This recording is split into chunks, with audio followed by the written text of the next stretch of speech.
Hello दोस्तों, नमस्कार। आज मैं आपको रविंद्रनाथ टैगोर द्वारा लिखित एक मर्मस्पर्शी कहानी सुनाने जा रही हूँ जिसका शीर्षक है गूंगी। कन्या का नाम जब सुभाषिणी रखा गया तब कौन जानता था कि वह गूंगी होगी। इसके पहले इसकी दो बड़ी बहनों के नाम सुकेशिनी और सुहासिनी रखे जा चुके थे। इसी से तुकबंदी मिलाने के हेतु उसके पिता ने छोटी कन्या का नाम रख दिया सुभाषिणी। अब केवल उसे सुभा कहकर ही बुलाते हैं। बहुत खोज और खर्च के बाद दोनों बड़ी कन्याओं के हाथ पीले हो चुके हैं और अब छोटी कन्या सुभा माता पिता के हृदय के नीरव बोझ की तरह घर की शोभा बढ़ा रही है। जो बोल नहीं सकती वह सब कुछ अनुभव कर सकती है। यह बात सबकी समझ में नहीं आती और इसी से सुभा के सामने ही सब उसके भविष्य के बारे में तरह तरह की चिंता फिक्र की बातें किया करते हैं। किंतु स्वयं सुभा इस बात को बचपन से ही समझ चुकी है कि उसने विधाता के शाप के वशीभूत होकर ही इस घर में जन्म लिया है। इसका फल यह निकला कि वह सदैव अपने को सब परिजनों की दृष्टि से बचाए रखने का प्रयत्न करने लगी। वह मन ही मन सोचने लगी कि उसे सब भूल जाए तो अच्छा हो, लेकिन जहाँ पीड़ा है उस स्थान को क्या कोई कभी भूल सकता है। माता पिता के मन में वह हर समय पीड़ा की तरह जीती जागती बनी रहती है। विशेषकर उसकी माता उसे अपनी ही किसी गलती के रूप में देखती हैं, क्योंकि प्रत्येक माता पुत्र की अपेक्षा पुत्री को कहीं अधिक अपने अंश के रूप में देखती हैं और पुत्री में किसी प्रकार की कमी होने पर उसे अपने लिए मानो विशेष रूप से लज्जाजनक बातें समझती हैं।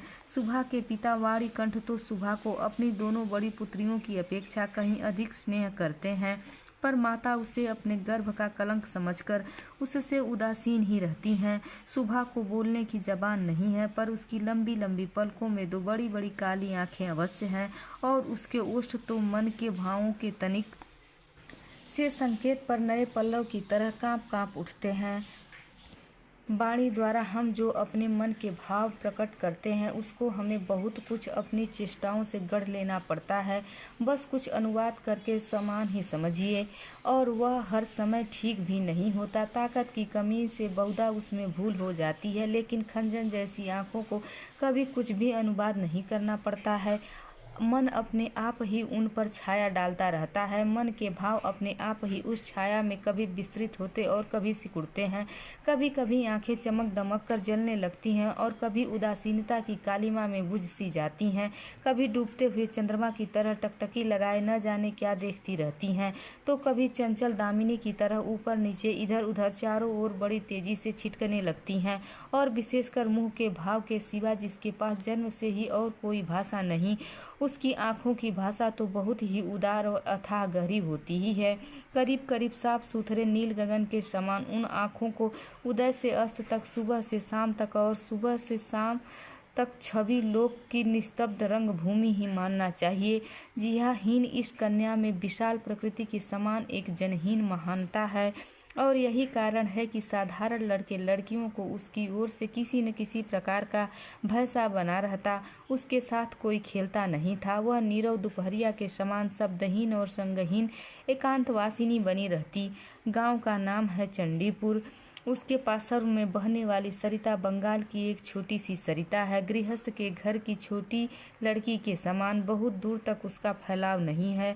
उसको तनिक भी आलस्य नहीं। वह अपनी इकहरी देह लिए अपने दोनों छोरों की रक्षा करती हुई अपना काम करती जाती है। दोनों छोरों के ग्रामवासियों के साथ मानो उसका एक न एक संबंध स्थापित हो गया है। दोनों ओर गांव है और वृक्षों के छायादार ऊंचे किनारे हैं, जिनके नीचे से गांव की लक्ष्मी सरिता अपने आप को भूलकर शीघ्रता के साथ कदम बढ़ाती हुई बहुत ही प्रसन्नचित असंख्य शुभ कार्यों के लिए चली जा रही है। वाणिकंठ का अपना घर नदी के बिल्कुल एक छोर पर है। उसका खपचियों का बेड़ा, ऊंचा छप्पर, गाय घर, भूस का ढेर, आम कटहल और केलों का बगीचा हर एक नाविक की दृष्टि अपनी ओर आकर्षित करता है। ऐसे घर में आसानी से चलने वाली ऐसी सुखी की गृहस्थी में उस गूंगी कन्या पर किसी की दृष्टि पड़ती है या नहीं मालूम नहीं, पर काम धंधे से ज्यों ही उसे तनिक फुर्सत मिलती त्यों ही झट से वह उस नदी के किनारे जा बैठती। प्रकृति अपने पासरों में बैठकर उसकी सारी कमी को पूर्ण कर देती है। नदी की स्वर ध्वनि, मनुष्य का सुर, नाविक का सुमधुर गान, चिड़ियों का चहचहाना, पेड़ पौधों की मरमर ध्वनि, सब मिलकर चारों ओर के गमनागमन, आंदोलन और कंपन के साथ होकर सागर की उताल तरंगों के समान उस बालिका के चिर स्तब्ध हृदय उपकूल के पासर में आकर मानो टूट फूट पड़ती हैं। प्रकृति की ये अनोखे शब्द और अनोखे गीत, यह अभी तो गूंगी की ही भाषा है। बड़ी बड़ी आँखों और उसमें भी बड़ी पलकों वाली सुहासिनी की जो भाषा है, उसी का मानो वह विश्वव्यापी फैलाव है, जिसमें झिंगुरों की झिनझिन ध्वनि सुनाई देती है। तृणमूल से लेकर शब्दातीत नक्षत्र लोक तक केवल इंगित, संगीत, क्रंदन और उच्छ्वासें भरी पड़ी हैं। और दोपहरिया को नाविक और मछुए खाने के लिए अपने अपने घर जाते, गृहस्थ और पक्षी आराम करते, पार उतरने वाली नौका बंद पड़ी रहती। जन समाज अपने सारे काम धंधों के बीच में रुककर सहसा भयानक निर्जन मूर्ति धारण करता। तब रुद्र महाकाल के नीचे एक गूंगी प्रकृति और एक गूंगी कन्या दोनों आमने सामने चुपचाप बैठी रहती, एक दूर तक फैली हुई धूप में और दूसरी एक छोटे से वृक्ष की छाया में। सुभासिनी की कोई सहेली नहीं थी और हो भी नहीं सकती। गांव घर में दो गायें हैं, एक का नाम है सरस्वती, दूसरी का नाम है पार्वती। ये नाम सुभासिनी के मुंह से उन गायों ने कभी नहीं सुने, परंतु वे उसके पैरों की मंथर गति को भली भांति पहचानती हैं। सुभासिनी का बिना बातों का ऐसा करुण स्वर है जिसका अर्थ वे भाषा की अपेक्षा कहीं अधिक सरलता से समझ जाती हैं। वह कभी उन पर लाड़ करती, कभी डांटती, कभी प्रार्थना का भाव दर्शाकर उन्हें मनाती, और उन बातों को उसकी सारों और पारों इंसान से कहीं अधिक और भली भांति समझ जाती हैं। सुभासिनी गौ घर में घुसकर अपनी दोनों बाहों से जब सारों की गर्दन पकड़कर उसके कान के पास अपनी कनपटी रगड़ती है, तब पारो की स्नेह की दृष्टि से उसकी ओर निहारती हुई उसके शरीर को चाटने लगती है। सुभासिनी दिन भर में कम से कम 2-3 बार तो नियम से गौ घर में जाया करती, इसके सिवा अनियमित आना जाना बना ही रहता। घर में जिस दिन वह कोई सख्त बात सुनती, उस दिन उसका समय अपनी गूंगी सखियों के पास बीतता।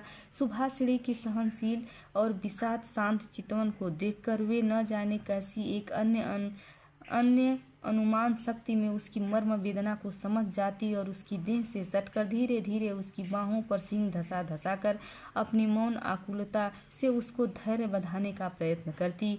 इसके सिवा एक बकरी और बिल्ली का बच्चा भी था। उनके साथ सुभासिनी की गहरी मित्रता तो नहीं थी, फिर भी वे उससे बहुत प्यार रखते और कहने के अनुसार चलते।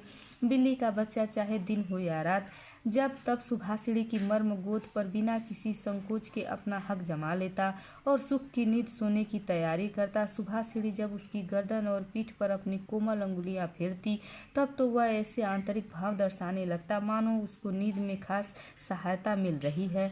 ऊंची श्रेणी के प्राणियों में सुभासिनी को और भी एक मित्र मिल गया था, किंतु उसके साथ उसका ठीक कैसा संबंध था इसकी पक्की खबर बताना मुश्किल है, क्योंकि उसके बोलने की जिह्वा है और वह गूंगी है, अतः दोनों की भाषा एक नहीं थी। वह था गुसाइयों का छोटा लड़का प्रताप। प्रताप बिल्कुल आलसी और निकम्मा था। उसके माता पिता ने बड़े प्रयत्नों के उपरांत इस बात की आशा की तो बिल्कुल छोड़ दी थी कि वह अब कोई काम काज करके घर गृहस्थी की सहायता कर सकेगा। निकम्मों के लिए एक बड़ी सुविधा यह है कि परिजन उन पर बेशक नाराज रहें, पर बाहरी जनों के लिए वह प्रायः स्नेह पात्र होते हैं। कारण किसी विशेष काम में न फंसे रहने से वे सरकारी मिल्कियत से बन जाते हैं। नगरों में जैसे घर के पासरों में या कुछ दूर पर एक आध सरकारी बगीचे का रहना आवश्यक है, वैसे ही गांव में 2-4 निठल्ले निकम्मे सरकारी इंसानों का रहना आवश्यक है। काम धंधों में, हास परिहास में, और जहाँ कहीं भी एक आध की कमी देखी वहीं वे चट से हाथ के पास ही मिल जाते हैं। प्रताप की विशेष रुचि एक ही है, वह है मछली पकड़ना। इससे उसका बहुत सा समय आसानी के साथ कट जाता है। तीसरे पहर सरिता के तीर पर बहुधा वह इस काम में तल्लीन दिखाई देता। इसी बहाने सुभासिनी से उसकी भेंट हुआ करती, चाहे किसी भी काम में हो। पासरों में एक हमजोली मिलने पात्र से ही प्रताप का हृदय खुशी से नाच उठता। मछली के शिकार में मौन साथी ही सबसे श्रेयकर माना जाता है, अतः सबसे श्रेयस्कर माना जाता है। अतः प्रताप सुभाषिणी की खूबी को जानता है और कद्र करता है। यही कारण है कि और सब तो सुभाषिणी को शुभा कहते हैं, किंतु प्रताप उसमें और भी स्नेह भरकर शुभा को शु कहकर पुकारता है। सुभाषिणी इमली के वृक्ष के नीचे बैठी रहती और प्रताप पास ही जमीन पर बैठा हुआ सरिता जल में कांटा डालकर उसी की ओर निहारता रहता। प्रताप के लिए उसकी ओर से हर रोज एक पान का बीड़ा बंधा हुआ था और उसे स्वयं वह अपने हाथ से लगा कर लाती और शायद बहुत देर तक बैठे बैठे देखते देखते उसकी इच्छा होती कि वह प्रताप की कोई विशेष सहायता करे, उसके किसी काम में सहारा दे। उसके ऐसा मन में आता कि किसी प्रकार वह यह बता दे कि संसार में वह भी एक कम आवश्यक व्यक्ति नहीं, लेकिन उसके पास न तो कुछ करने को था और वह न कुछ कर ही सकती थी। तब वह मन ही मन भगवान से ऐसी अलौकिक शक्ति के लिए विनती करती कि जिससे वह जादू मंत्र से चट से ऐसा कोई चमत्कार दिखा सके जिसे देखकर प्रताप दंग रह जाए और कहने लगे, अच्छा सु में यह करामात मुझे क्या पता था। मान लो सुभाषिणी यदि जल परी होती और धीरे धीरे जल में से निकलकर सर्प के माथे की मणि घाट पर रख देती और प्रताप अपने उस छोटे से धंधे को छोड़कर मणि को पाकर जल में डुबकी लगाता और पाताल में पहुंचकर देखता कि रजत प्रसाद में स्वर्ण जड़ित शैया पर कौन बैठी है और आश्चर्य से मुंह खोलकर कहता, अरे यह तो अपनी वाणीकंठ के घर की वही गूंगी छोटी कन्या है। सु मेरी सु आज मड़ियों से जटिल गंभीर निस्तब्ध पातालपुरी की एकमात्र जल परी बनी बैठी है। तो क्या यह बात हो ही नहीं सकती? क्या यह नितांत असंभव ही है? वास्तव में कुछ भी असंभव नहीं, लेकिन फिर भी सुप्रजा शून्य पातालपुरी के राजघराने में जन्म न लेकर वाणीकंठ के घर पैदा हुई है और इसलिए वह आज गुसाइयों के घर के लड़के प्रताप को किसी प्रकार आश्चर्य से अचंभित नहीं कर सकती। सुभाषिणी की अवस्था दिन प्रतिदिन बढ़ती जा रही है। धीरे धीरे मानो वह अपने आप को अनुभव कर रही है, मानो किसी एक पूर्णिमा को किसी सागर से एक ज्वर सा आकर उसके अंतराल को किसी एक नवीन और निर्वचनीय चेतना शक्ति से भर भर देता है। अब मानो वह अपने आप को देख रही है, अपने विषय में कुछ सोच रही है, कुछ पूछ रही है, लेकिन कुछ समझ नहीं पाती। पूर्णिमा की गाढ़ी रात्रि में उसने एक दिन धीरे से कक्ष के झरोखे को खोलकर भयत्रावस्था में मुंह निकालकर बाहर की ओर देखा कि संपूर्ण प्रकृति भी उसके समान सोती हुई दुनिया पर अकेली बैठी हुई जाग रही है। वह भी यौवन के उन्माद से, आनंद से, विषाद से, असीम नीरवता की अंतिम परिधि तक, यहाँ तक कि उसे भी पार करके चुपचाप स्थिर बैठी है। एक शब्द की उसके मुख से नहीं निकल रहा है, मानो इस स्थिर निस्तब्ध प्रकृति की एक छोर पर उससे भी स्थिर और उससे भी निस्तब्ध एक भोली लड़की खड़ी हो। इधर कन्या के विवाह की चिंता में माता पिता बहुत बेचैन हो उठे हैं और गांव के लोग भी यत्र तत्र निंदा कर रहे हैं। यहाँ तक कि जाति विच्छेद कर देने की भी अफवाह उड़ी हुई है। वाणीकंठ की आर्थिक दशा वैसे अच्छी है, खाते पीते आराम से हैं और इसी कारण उनके शत्रुओं की भी गिनती नहीं है। स्त्री पुरुषों में इस बात पर बहुत कुछ सलाह मशवरा हुआ। कुछ दिनों के लिए वाणीकंठ गांव से बाहर प्रदेश चले गए। अंत में एक दिन घर लौटकर पत्नी से बोले, चलो कलकत्ते चलें। कलकत्ता गमन की तैयारियां पूरे जोर शोर से होने लगी। कुहरे से ढके हुए सवेरे के समान सुबह का सारा अंतःकरण अश्रुओं की भाप से ऊपर तक भर आया। भावी आशंका से भयभीत होकर वह कुछ दिनों में मूक पशु की तरह लगातार अपने माता पिता के साथ रहती और अपने बड़े बड़े नेत्रों से उनके मुख की ओर देखकर मानो कुछ समझने का प्रयत्न किया करती, पर वे उसे कोई भी बात समझाकर बताते ही नहीं थे। इसी बीच में एक दिन तीसरे पहर तट के समीप मछली का शिकार करते हुए प्रताप ने हंसते हंसते पूछा, क्यों रिसु, मैंने सुना है कि तेरे लिए वर मिल गया है, तू विवाह करने कलकत्ते जा रही है, देखना कहीं हम लोगों को भूल मत जाना। इतना कहकर वह जल की ओर निहारने लगा। तीर से घायल हिरनी जैसे शिकार की ओर ताकती और आंखों ही आंखों में वेदना प्रकट करती हुई कहती है, मैंने तुम्हारा क्या बिगाड़ा था। सुबह ने लगभग वैसे ही प्रताप की ओर देखा। उस दिन वह वृक्ष के नीचे नहीं बैठी। वाणीकंठ जब बिस्तर से उठकर धूम्रपान कर रहे थे, सुबह उनके चरणों के पास बैठकर उनके मुख की ओर देखती हुई रोने लगी। अंत में बेटी को ढांढस और सांत्वना देते हुए पिता के सूखे हुए कपोलों पर अश्रु की 2 बूंदें लुढ़क पड़ी। कल कलकत्ता जाने का शुभ मुहूर्त है। सुबह ग्वाल घर में अपनी चिर संगिनियों से विदा लेने के लिए गई।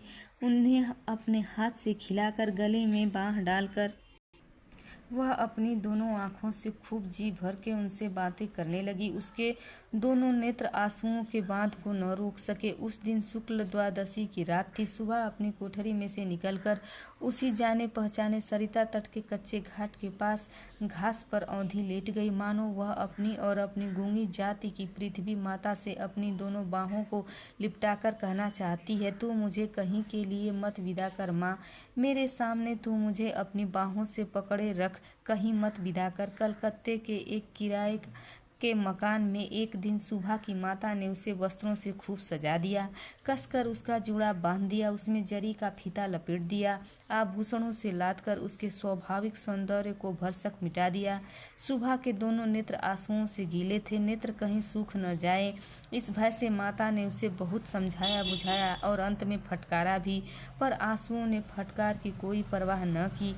उस दिन कई मित्रों के साथ वह कन्या को देखने के लिए आया। कन्या के माता पिता चिंतित, सशंकित और भयभीत हो उठे, मानो देवता स्वयं अपनी बलि के पशुओं को देखने आया हो।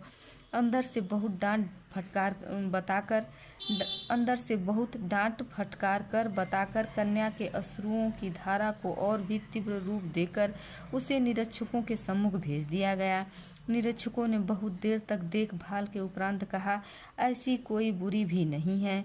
विशेषकर कन्या के अश्रुओं को देखकर वे समझ गए कि इसके हृदय में कुछ दर्द भी है, और फिर हिसाब लगाकर देखा कि जो हृदय आज माता पिता के बिछोह की बात सोचकर इस प्रकार द्रवित हो रहा है, अंत में कल उन्हीं के वह काम आएगा। सीप के मोती के समान कन्या के आंसुओं की बूंदें उसका मूल्य बढ़ाने लगी। उसकी ओर से और किसी को कुछ नहीं कहना पड़ा। पात्र देखकर खूब अच्छे मुहूर्त में सुबह का विवाह संस्कार हो गया। गूंगी कन्या को दूसरे के हाथ सौंपकर माता पिता अपने घर लौट आए। तब कहीं उनकी जाति और परलोक की रक्षा हो सकी। सुबह का पति पंचाह की ओर नौकरी करता है। विवाह के उपरांत शीघ्र ही वह पत्नी को लेकर नौकरी पर चला गया। एक सप्ताह के अंदर ससुराल के सब लोग समझ गए कि बहू गूंगी है, पर इतना किसी ने न समझा कि उसमें इसका कोई दोष नहीं है। उसने किसी के साथ विश्वासघात नहीं किया है।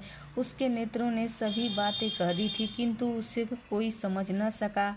अब वह चारों ओर निहारती रहती है। उसे अपने मन की बात कहने की भाषा नहीं मिलती। जो गूंगे की भाषा समझते थे, उसके जन्म से परिचित थे, वे चेहरे उसे वहां दिखाई नहीं देते। कन्या के गहरे शांत अंतःकरण में असीम अव्यक्त क्रंदन ध्वनित हो उठा, और सृष्टिकर्ता के सिवा और कोई उसे सुन ही न सका।